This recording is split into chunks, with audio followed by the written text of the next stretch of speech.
Welcome to the Inc. Productivity Tip of the Day. Today's tip. Try this 3-point body language scan to reset your energy and your confidence. I vividly recall a few years ago sitting at my work-from-home desk, feeling exhausted, and suddenly becoming conscious of my body language. I was slumped forward, leaning on my forearms, head down, staring at my screen. Sound familiar? It occurred to me that since no one else was in the room, perhaps I was less conscious of my body language. Certainly, I was exhausted, and my body language was reinforcing my lack of energy. You've likely heard that actions speak louder than words.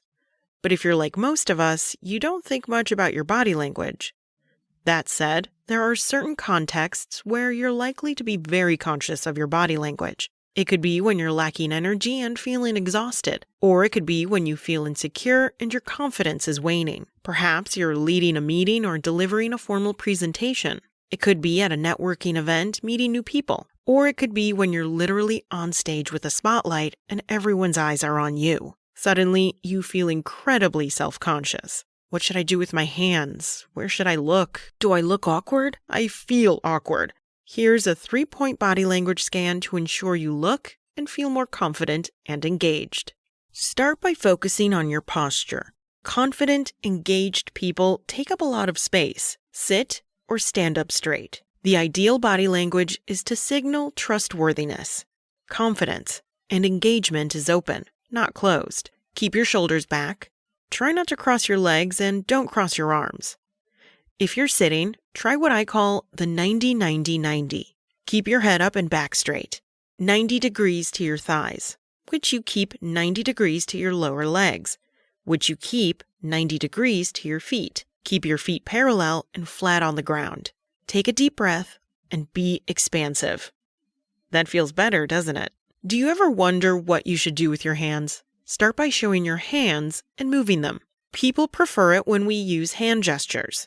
Research shows that the most popular TED Talk speakers used almost double the hand gestures versus less popular TED Talkers. So don't hesitate to use your hands. We trust people when their hands are in full view. We're wired to look at people's hands.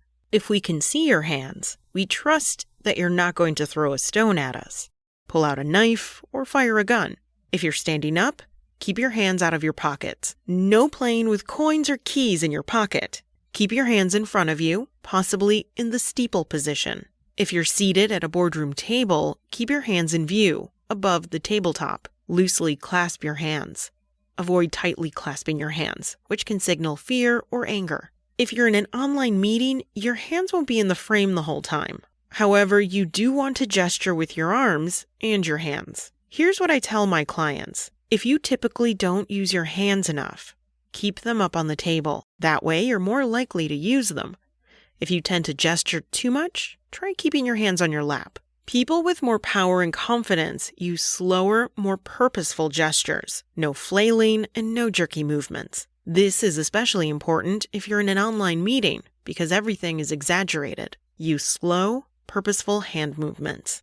Our faces get more than their fair share of attention when it comes to interpersonal communication. We look at one another's faces to decipher expressions and emotions. We look into one another's eyes to gauge trust. When someone looks down or avoids eye contact, we assume they're down, they're shifty, or they're hiding something. When someone looks up or makes eye contact, we infer positive things, thoughtfulness, trust, or optimism. Things are looking up.